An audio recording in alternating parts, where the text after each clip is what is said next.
নবীজিকে নিয়ে যারা কটূক্তি করে তারা নবীজি নয়, শুধু সারা মুসলিম জাতির জন্য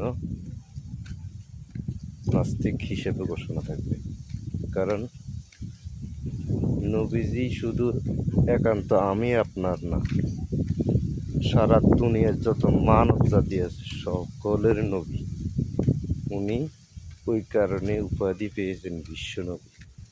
তার বিশ্বনবীর অপমানে যদি না কাঁদে তোমার মন, তাহলে তুমি কিসের মুসলমান?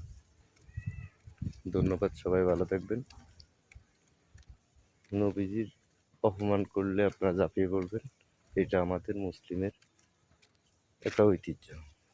মুসলিমের সম্মান রাখতে হইলে বা নবীজির সম্মান রাখতে, মুসলিম এই পর্যন্ত এই জিহাদ ঘোষণা করে আসছে, মৃত্যুবরণ করে আসছে, যুদ্ধের ময়দানে শহীদ হয়েছে একমাত্র আল্লাহ রাসূলের সম্মান রক্ষার্থে।